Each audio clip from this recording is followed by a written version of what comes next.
स्वतंत्रता आंदोलन के समय में जब देश में एक बहुत ही बड़ा पहले से ही एक समिति कार्य कर रही है जिसका नाम था कांग्रेस। कांग्रेस जो था वो पूरे देश को एक साथ जोड़ करके, जिसमें इतने बड़े बड़े नेता शामिल थे, इतना पूरा देश एकजुट हो चुका था। इतना बड़ा संगठन होने के बाद फिर ऐसी कौन सी ज़रूरत आन पड़ी कि समाजवादी पार्टी का गठन किया गया। और जब समाजवादी पार्टी का गठन 1934 में किया गया, फिर अचानक उसके अंदर ऐसा वैचारिक कौन सा मतभेद बन गया कि 1939 में जाकर के कांग्रेस का त्रिपुरी संकट आ गया। आज हम लोग इस पूरी चीज़ों को समझेंगे, पर ऐसे नहीं, मतलब एक कहानी समझनी है। पहले एक कड़ी जोड़ते हैं, एक कहानी को समझते हैं और तब जाकर के इसको पढ़ेंगे, क्योंकि रटने से चीज़ें भूल जाएंगे और जब कहानी समझना स्टार्ट करेंगे ना तो भूलेंगे नहीं। कहानियाँ भूल नहीं पाता इंसान, पर पढ़ा हुआ चीज़ अक्सर भूल जाता है। और जब कहानी समझ लेंगे तो मेरा दावा है आप जो है ना पूरा का पूरा इतिहास अपनी ज़बान पे रखेंगे, अपनी उंगलियों पे रखेंगे, अपने दिमाग में रखेंगे। इस तरीके से हो जाएगा। तो पूरा इतिहास अब ऐसे ही पढ़ना है और सिर्फ पढ़ना नहीं है, और इसके साथ साथ हम लोग रेगुलर हर डे जब भी कोई क्लास होगी तो उसके साथ में 10, 15, 20 जितने भी होंगे चैप्टर के अनुसार और टॉपिक के अनुसार एमसीक्यू करेंगे, न्यू पैटर्न के अनुसार। जो यूपी टीजीटी और पीजीटी का जो न्यू पैटर्न आ गया है, जिसमें तर्क आधारित, विश्लेषण आधारित, एक शताब्दी को दूसरे शताब्दी से जोड़ता हुआ जो प्रश्न आ रहा है, उस हिसाब से प्रश्न करेंगे वीडियो के लास्ट में, यानी क्लास खत्म होने की लास्ट में। वो क्वेश्चन का प्रैक्टिस भी बहुत ज़रूरी है ताकि हमारे दिमाग को आदत बन जाए तेज़ी से प्रश्नों को पढ़ने का और पढ़ करके इस प्रश्नों को हल करने का।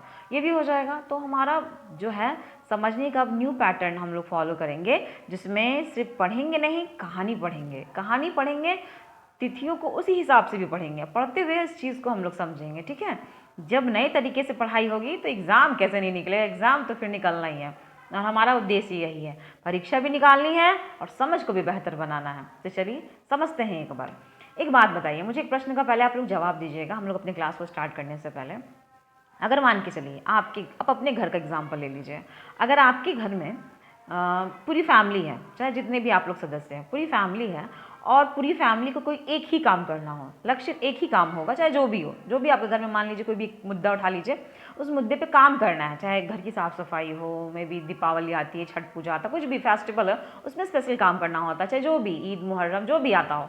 तो अगर आपको घर में काम करना है और उस काम के दौरान में सारे लोगों को मिल के सहयोग देना है, तो आप लोगों ने दो ग्रुप बना लिया अपनी फैमिली में। अपने फैमिली को कुछ लोगों को एक ग्रुप में रखा, कुछ लोगों को दूसरे ग्रुप में रखा।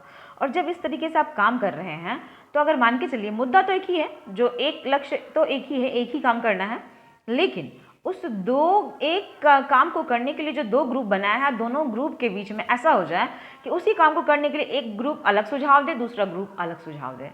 तो आप बताइए सिचुएशन क्या बनेगी, क्या होगा? क्या काम आराम से हो पाएगा?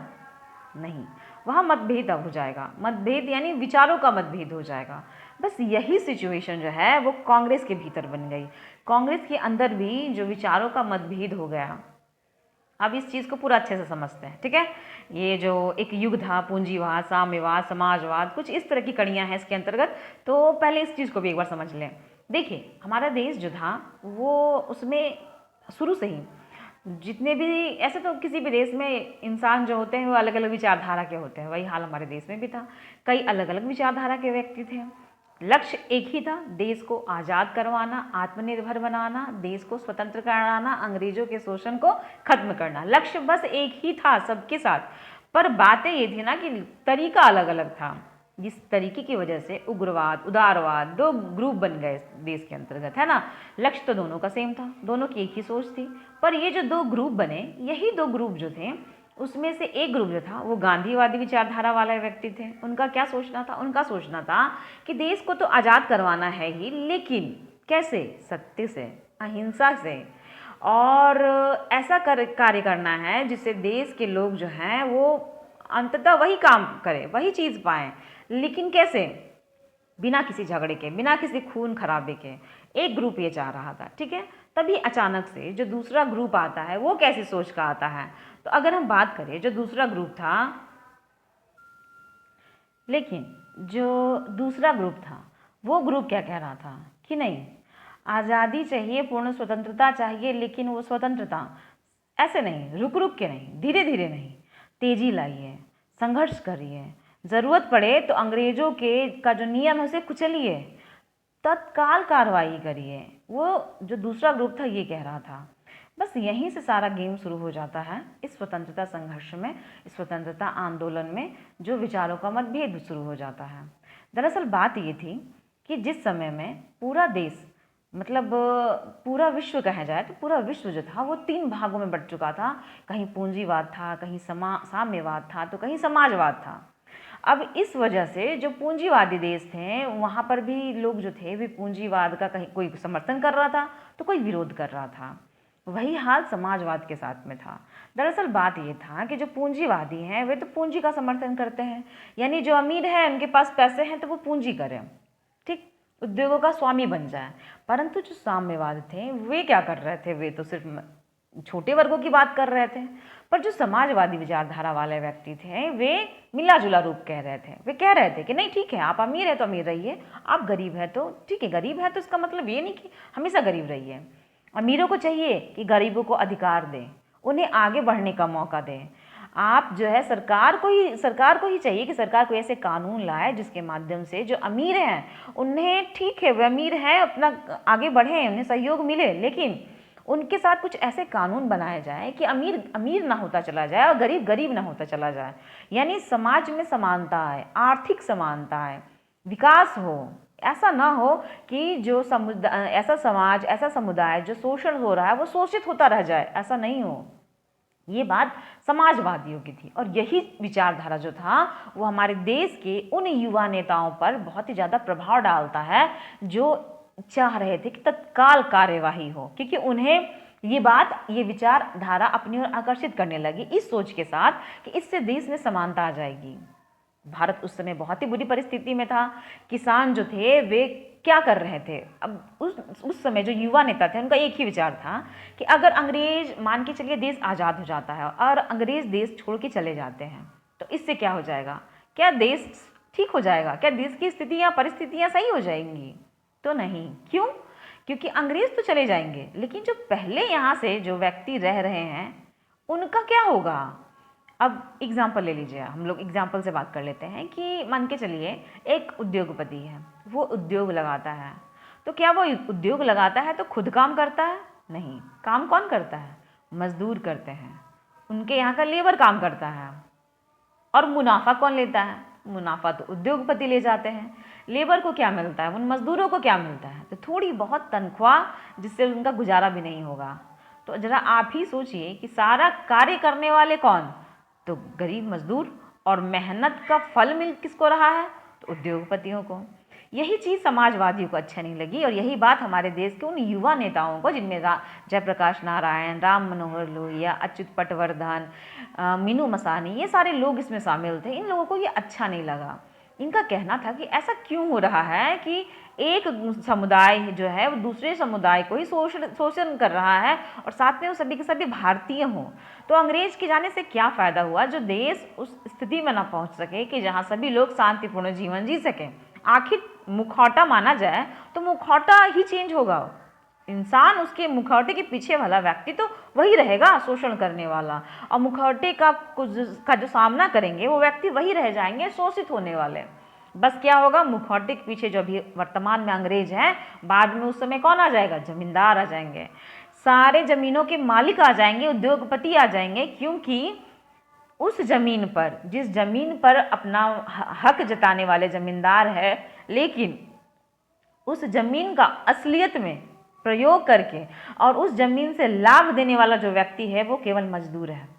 यही बात कांग्रेस के अंतर्गत कुछ युवा नेताओं को अच्छा नहीं लगा और इस वजह से उन्होंने समाजवाद का भरपूर समर्थन किया और 1934 में जाकर के समाजवादी पार्टी की स्थापना करी।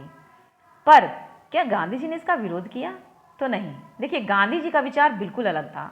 वो ऐसे ही राष्ट्रपिता नहीं कहे गए।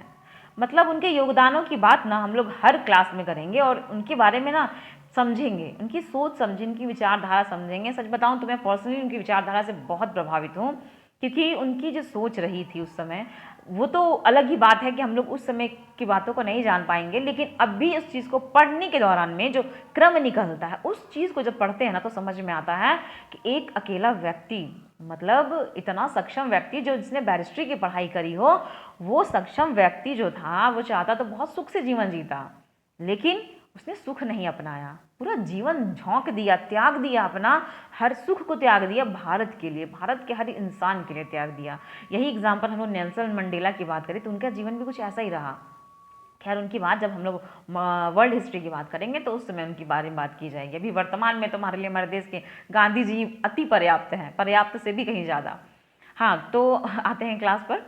हाँ, तो जिस तरह से गांधी जी जो थे, उन्होंने वे समझ रहे थे कि भाई ये जो नेतागण हैं ये देश को बांट नहीं रहे हैं, ये इनका भले ही तरीका अलग हो, तरीका कुछ अलग है उनसे, लेकिन बात तो ये मुद्दे की कर रहे हैं, क्योंकि कहीं ना कहीं गांधी जी भी इस जमीनी स्थिति को अच्छी तरीके से जानते थे। वे भी किसानों का समर्थन कर रहे थे, वे भी मजदूरों का समर्थन कर रहे थे। हम लोगों ने इससे पहले क्लास में चीज़ पढ़ा है, उन्होंने खेड़ा चंपारण आंदोलन किया, खेड़ा आंदोलन किया, अहमदाबाद आंदोलन किया, है ना, बहुत सारी चीज़ें, बारदोली आंदोलन है, कई सारी चीज़ें हैं गांधी जी का जो हम लोगों ने पहले क्लास में कर चुकी हैं, मतलब कि पढ़ चुके हैं हम लोग। आप लोग अगर नहीं पढ़े हैं तो जाके क्लास देख लीजिएगा, वीडियो सारी देख लीजिएगा। तो इस तरीके से जो गांधी जी थे उन्होंने भी इसका समर्थन किया, भले कि उसमें वो शामिल तो नहीं हुए, क्योंकि उनको पता है कि इनका मार्ग जो है वो दूसरे तरीके से जा रहा है। तो इस तरीके से कांग्रेस का क्या हुआ, कांग्रेस समाजवादी पार्टी की स्थापना हो जाती है। ठीक है, ये तो हमारा आज का ये 1934 की ये घटना होती है। अब हम लोग स्टार्ट करते हैं अपना मेन जो आज का हमारा, ये बात तो समझ में आ गई होगी आपको कि यहीं से वैचारिक मतभेद शुरू हो जाता है। अब आते हैं हम लोग अपने उन प्रश्नों पर, उन तथ्यों पर जो मेन, और हाँ वीडियो को लास्ट तक देखिएगा क्योंकि आपको बहुत अच्छे अच्छे प्रश्न मिलने वाले हैं। अगर इन प्रश्नों को आपने नहीं देखा तो मतलब तैयारी जो होगी ना वो अधूरी रह जाएगी। तो अधूरा काम मत करिएगा, करिएगा तो पूरा करिएगा, फ़ायदा होगा आप ही का, क्योंकि एग्ज़ाम जो है ना वो बहुत आने वाले हैं। देख लीजिए प्रधानाचार्य का परीक्षा होना स्टार्ट हो चुका है, मतलब फॉर्म फिलिंग स्टार्ट हो चुका है, 20 तारीख से स्टार्ट था शायद, ऐसे ही ना 20 जुलाई से में भी।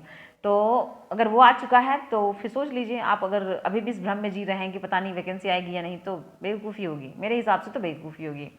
सोचते रहने से कुछ नहीं होगा, पढ़ने से कुछ नुकसान नहीं होगा, बल्कि इंतज़ार करने से नुकसान होगा। समय किसी के लिए रुकता नहीं, समय चलता रहता है।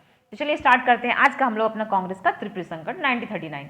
देखिए इस बात को आज हम लोग स्टार्ट करने से पहले फिर एक कहानी करते हैं, एक कहानी की तरह समझते हैं, इस पूरे मुद्दे को एक कहानी की तरह समझते हैं। देखिए चलिए वापस से चलते हैं 1929 की ओर। ठीक है, हम लोग ये सब चीज़ें कर चुके हैं, मगर फिर भी एक कहानी की तरह जब तक नहीं समझेंगे तो याद ही नहीं रहेगा, फिर रटना पड़ जाएगा। और इतिहास रटने की, सच में बताऊँ ना, इतिहास रटने का मुद्दा नहीं है, जितना रटेंगे उतना भूलेंगे, रट्टा नहीं, समझना है। अब हर चीज़ को समझना है, कहानी सुनना है, कहानी समझना है, और जब कहानी समझना शुरू करेंगे तो सचमुच में इतिहास पढ़ने में भी मज़ा आएगा और फिर भूलेंगे भी नहीं।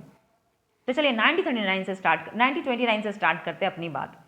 कांग्रेस का लाहौर अधिवेशन होता है। ठीक है, जब कांग्रेस का लाहौर अधिवेशन होता है तो भाई उस समय जो था 1929 के बाद 1930 में ये लक्ष्य निर्धारित कर दिया जाता है कि पूर्ण स्वराज्य की बात करने की लक्ष्य निर्धारित हो जाता है।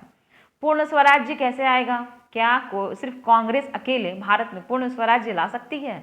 मतलब एक ऐसी सत्ता जो काफ़ी लंबे समय से भारत में बैठ करके राज कर रही है, बिजनेस बना चुकी है, अपने आप को बहुत मजबूत कर चुकी है, शासन में घुस चुकी है, राजनीति में घुस चुकी है, उसको इतनी आसानी से क्या सिर्फ कांग्रेस निकाल सकती है? बिल्कुल नहीं, असंभव था ये चीज़ें। तो जब ये चीज़ें असंभव थी तो कैसे होगा ये संभव? तो भी गांधी जी से कहा गया कि आप जो है इस आंदोलन को चलाइए, एक आंदोलन करिए और आंदोलन करके इसके लिए हम लोग लड़ा जाए। पर गांधी जी तो भाई गांधी जी थे, उनका सीधा कहना था एक बात कि अगर काम जो है वो अहिंसा से बने तो हिंसा की ओर जाना क्यों? क्योंकि उनको पता था अगर आंदोलन होंगे तो उस आंदोलन में शोषण होगा ही होगा, लोगों को तकलीफ दी जाएगी, जनता प्रताड़ित होंगे, जनता दुखी होगी, ये बात उनको पता था। तो उन्होंने सोचा कि वे भाग रहे थे इस चीज़ से, वो शामिल नहीं होना चाह रहे थे आंदोलन में। ठीक है, लेकिन फिर उनके दिमाग में एक बात आई कि क्यों ना अगर कोई मसला बैठ करके सुलझ जाए तो वही किया जाए। तो उन्होंने क्या किया, इस वजह से बीच का रास्ता निकाला और उन्होंने अंग्रेजों से बात करने की ये सोच रखी, ठीक है। और इस वजह से उन्होंने वायसराय इरविन को एक पत्र लिखा, उसमें अपनी कुछ 11 मांगे रखी। उस 11 मांगों में पूरी की चर्चा हम लोग मतलब अभी तो नहीं करेंगे, लेकिन हाँ इसके कुछ मुद्दों को समझ लेते हैं। इसमें उन्होंने विशेषकर नमक को लेकर के कहा कि नमक बनाने की छूट दी जाए, नमक कर समाप्त किया जाए, भारतीय उद्योगों को संरक्षण दीजिए, इसके साथ सैन्य खर्चे को कम करिए। ये सारे कुछ कुछ मुद्दे थे जो उन्होंने रखे और ये उम्मीद रखी कि इरविन जो है वो बात को सुनेंगे और समझेंगे, परंतु ऐसा हुआ नहीं। इरविन ने उनकी बात को स्वीकार नहीं किया, ठीक है। अब यहीं से गांधी जी जो थे, जो नहीं चाह रहे थे आंदोलन करना, वे इस बात के लिए तैयार हो गए कि अब तो हमें आंदोलन करना ही पड़ेगा, क्योंकि उन्हें ये बात समझ में आ गई कि अंग्रेज जो है वो बात सुनने वाले नहीं हैं, ठीक है। तो उन्होंने क्या किया, उन्होंने यहीं से आंदोलन करने की ठान ली। पर सबसे अहम मुद्दा जो उस समय आया, जो सबसे बड़ी समस्या थी, वो लोगों को इकट्ठा करने की थी। क्योंकि जब तक अब तक जो था, जितने भी संघर्ष हुए उसमें कुछ मतलब लोग इकट्ठे हुए, आंदोलन हुआ और चलता रहा, और हर आंदोलन अपने आप मतलब किसी न किसी वजह से रुक गया। पर गांधी जी को मन में एक बात आई थी उस समय कि अगर इसी तरीके से आंदोलन होंगे, शुरू होंगे, फिर रुक जाएंगे, तो फिर कैसे होगा। तो क्यों ना इस बार ऐसा किया जाए कि आंदोलन तो हो, लेकिन ज़्यादा से ज़्यादा लोग जुड़े। बोलते हैं ना जन सैलाब लाना। बस गांधी जी की सोच में यही था कि बहुत ज़्यादा लोगों को जोड़ा जाए, बहुत ज़्यादा जनसंख्या इसमें जुड़े, पूरा देश जुड़े। अब पूरा देश जोड़ने के लिए कोई मुद्दा भी तो बहुत अच्छा होना चाहिए, क्योंकि छोटे मोटे मुद्दे से तो बात नहीं बनेगी। आप एक तबके को जोड़ सकते हैं, पर पूरा भारत जोड़ने के लिए मुद्दा भी उसी हिसाब से होना चाहिए। तो उनके विचार में आया कि क्यों ना हम लोग एक ऐसा मुद्दा चुने जो मुद्दा सबके लिए एक समान हो। तो उस समय ऐसा जो सामान था, ऐसी जो वस्तु थी जिसको उठाया गया, वो था नमक। नमक जो हर व्यक्ति इस्तेमाल करता है, चाहे वो अमीर हो, गरीब हो, किसी भी धर्म जाति समुदाय का हो, किसी भी तबके का हो, किसी भी उम्र का हो, सभी लोग इस्तेमाल करते हैं, बराबर इस्तेमाल करते हैं। ऐसा नहीं है कि गरीब जो है वह नमक को 1 kg इस्तेमाल करते होंगे एक प्लेट में, और गरीब जो है वो 250 ग्राम इस्तेमाल करता हुआ, ऐसा भी नहीं था। तो गांधी जी ने सोचा क्यों ना नमक को ही मुद्दा बनाया जाए। उस समय नमक वाकई में अपने आप में एक मुद्दा बनी हुई थी, तो उस पर टैक्स लग रहा था, और भारतीय नमक को अंग्रेज बर्बाद कर रहे थे और अपने यहाँ के नमक ला करके भारत में बेच रहे थे। ये बात गांधी जी को बहुत तेज लगी कि अरे मतलब इस स्थिति को, जिसका जरूरत सभी को है, उसके साथ भी अंग्रेज व्यापार कर रहे हैं, तो क्यों ना इसी को मुद्दा चुना जाए। क्योंकि जब आप ऐसा मुद्दा चुनते हैं जिसके साथ सब जुड़ते हैं, तो सब खुल के उसके सामने आते हैं। अभी हम लोग देख भी रहे हैं नीट का पेपर, जिसमें जितने भी छात्र पहुंचे हैं, तो क्या सारे के सारे नीट वाले ही अभ्यर्थी हैं? नहीं, उसमें ऐसे सभी अभ्यर्थी पहुंच रहे हैं जो इस पेपर लीक से मतलब बोलते हैं ना कि आघात पाए हैं, परेशान है, वे सारे अभ्यर्थी पहुंच रहे हैं। क्योंकि सबको ये जो पेपर लीक का मुद्दा है वो सबके लिए कॉमन बनता जा रहा है, हर परीक्षा के लिए होता जा रहा है। सिर्फ नीट के लोग पहुंचे तो कितना कम जनसंख्या होता, साथ में कुछ और भी लोग जुड़ रहे हैं जो कोई परीक्षा नहीं दे रहे, फिर भी वो पहुंच रहे हैं, क्योंकि भाई मुद्दा बच्चों के भविष्य का है, सभी जुड़ रहे हैं इसमें। तो बस यही बात गांधी जी ने भी सोचा, उन्होंने नमक को आधार बना लिया, क्योंकि ये भाई सबके लिए एक समान है। उन्होंने स्टार्ट किया दांडी मार्च, ठीक है, 12 मार्च से उन्होंने शुरुआत की अपने साबरमती आश्रम के 78 अनुयायियों के साथ में।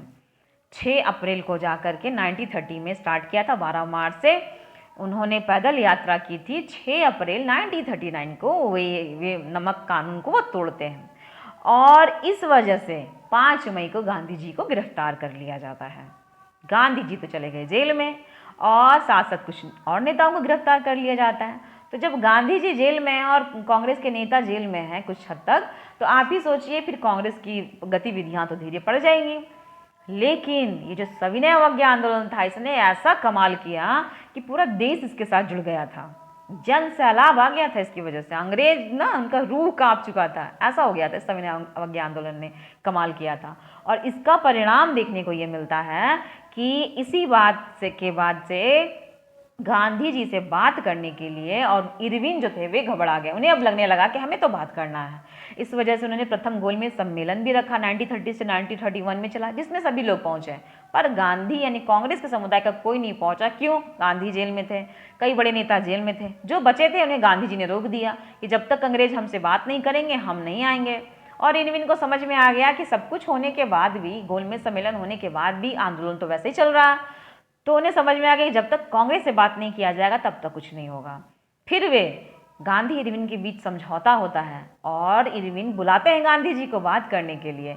उन्हें जो है वो जनवरी में उन्हें रिहा कर दिया जाता है और उनसे तब जा करके बातचीत की जाती है। जब गांधी जी से इरविन की बातचीत होती है उस दौरान समझौता होता है। समझौते में कुछ बातें गांधी जी मानते हैं, कुछ बातें इरविन मानते हैं। गांधी जी कहते हैं कि ठीक है, हम आंदोलन को स्थगित कर देते हैं और आपके द्वितीय गोलमेज सम्मेलन में भाग भी लेते हैं। इरविन भी कहते हैं कि ठीक है, हम आपके कुछ राजनेताओं को रिहा कर देंगे, हम नमक में आपको बनाने की छूट देते हैं कुछ हद तक ले। कुछ कुछ बातें गांधी जी से इरविन वादे के रूप में कर देते हैं। परंतु होता क्या है, द्वितीय गोलमेज सम्मेलन होता है, गांधी जी पहुंचते हैं पर कोई बात जो इरविन ने कही थी कुछ नहीं हो पाता है।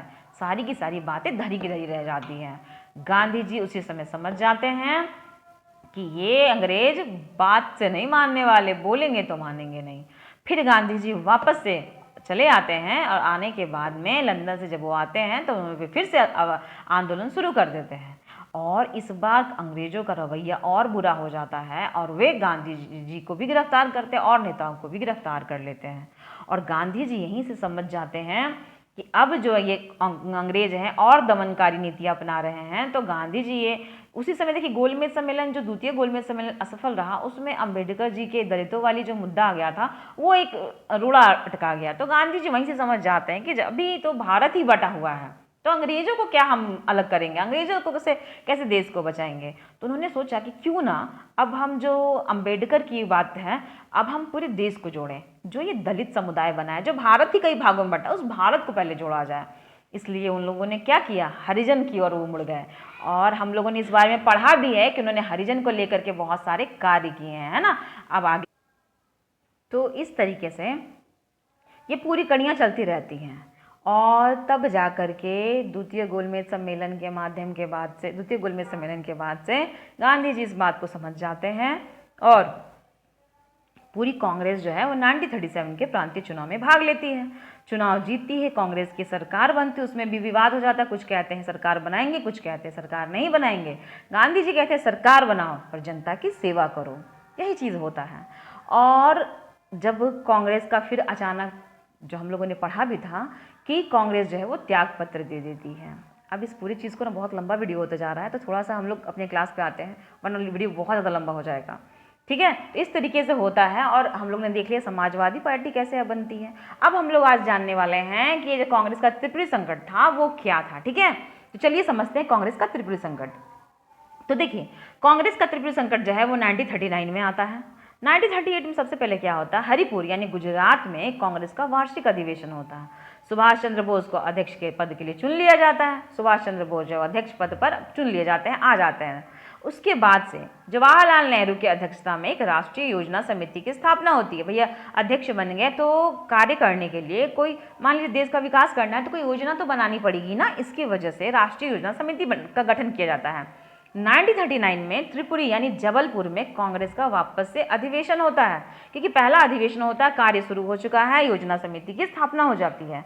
उसके बाद से 1939 में जब जबलपुर में कांग्रेस का वार्षिक अधिवेशन होता है, दोबारा से गांधी जी जो थे उस समय इनका विरोध चल रहा था, वैचारिक मतभेद चलने लगा, क्योंकि जो सुभाष चंद्र बोस थे वे कैसे नेता थे, वे तो उग्रवादी थे, वे चाह रहे थे तत्काल कार्यवाही। गांधी जी जो थे वे धीरे धीरे कार्य करना चाहते थे। इस वैचारिक मतभेद की वजह से गांधी जी ने अपने एक उम्मीदवार पट्टाभी सीतारामैया को मतलब उतारते हैं और जो सुभाष चंद्र बोस थे वे पट्टाभी सीतारामैया को क्या करते हैं, हरा देते हैं और हरा करके वे दोबारा जीतते हैं। सुभाष चंद्र बोस दोबारा अध्यक्ष बन जाते हैं। इसी वजह से गांधी जी कहते हैं कि पट्टाभी सीतारामैया की हार को अपनी हार बताते हैं, ठीक है, गांधी जी। और ये चीज़ यहीं पे नहीं रहता है। सुभाष चंद्र बोस ने जो पहला राष्ट्रीय जो समिति की स्थापना करी थी, राष्ट्रीय समिति की जो स्थापना की थी, उस समिति में उस समय तो गांधी जी के साथ सब कुछ सही चल रहा था, तो उन्होंने अपने उस समिति में वैसे सदस्यों को शामिल किया था जो गांधी जी के समर्थक थे। और जब वो दोबारा जीतते हैं तो सभी के सभी तो समर्थक गांधी जी के थे, तो सुभाष चंद्र बोस को सपोर्ट कैसे करेंगे, गांधी जी सुभाष चंद्र बोस को तो सपोर्ट मिल ही नहीं रहा था। अब यहाँ से समस्या शुरू हो जाती है कि अध्यक्ष को कहा जाता है, वे सदस्य कहते हैं कि आप अध्यक्ष को गांधी जी के इच्छा के अनुसार कार्य समिति के सदस्यों को नियुक्त करिए, क्योंकि जब जब कार्य समिति आएगी, जब जब नया अध्यक्ष बनेगा तो उसके सदस्य भी तो चाहिए। तो आप सदस्य गांधी जी की इच्छा से पूछिए कौन कौन सदस्य रहेंगे। गांधी जी कोई नाम ही नहीं बताते हैं, क्योंकि वो तो अलग ही अपने क्रोध में थे कि भाई उनके हिसाब से तो कुछ हो नहीं रहा है। अब इसके बाद क्या होता है, इसके बाद जो है वो सुभाष चंद्र बोस ने अप्रैल 1939 में कांग्रेस के अध्यक्ष पद से वे इस्तीफा दे देते हैं। क्यों दे देते हैं? क्योंकि उन्हें तो ये समझ में आ गया था कि जब सब लोग सपोर्ट ही नहीं करेंगे तो वो रह के क्या करें। उन्हें समझ में आया कि वो तो नाम मात्र के हैं, उनके हिसाब से तो कोई काम ही नहीं हो रहा है। तो इस वजह से वे 1939 में कांग्रेस के अध्यक्ष पद से वो क्या करते हैं, इस्तीफा दे देते हैं। नए अध्यक्ष कौन बनते हैं? तो नए अध्यक्ष डॉक्टर राजेंद्र प्रसाद बनते हैं। इसके बाद से जो है, इसके बाद से 3 मई 1939 को 3 मई 1939 को सुभाष चंद्र बोस ने फॉरवर्ड ब्लॉक की स्थापना करते हैं, ये सोच करके कि कोई बात नहीं है, हम कांग्रेस में रह करके ही इसमें वैसे लोगों को जोड़ लेंगे जो हमारे मतलब मेरी विचारधारा से मिलते जुलते हों। लेकिन अगस्त 1939 को अखिल भारतीय कांग्रेस कमेटी तथा बंगाल कांग्रेस कमेटी के अध्यक्ष पद से सुभाष चंद्र बोस को हटा दिया जाता है। क्यों? क्योंकि वे विरोध करने लग गए थे हर चीज़ों को लेकर के। ये बात गांधी जी को अच्छी नहीं लगी, इसलिए उन्हें कांग्रेस से बिल्कुल हटा दिया गया। और यही ये विरोध ऐसा हुआ कि फॉरवर्ड ब्लॉक को लेकर के सुभाष चंद्र बोस अलग ही रूप में उनके साथ में कार्य करने लग गए। अब आगे जो है, कांग्रेस के सभी पदों से उन्हें 3 वर्ष के लिए अयोग्य घोषित कर दिया गया। ये था। अब हम लोग चलते हैं अपने कहाँ, अब हम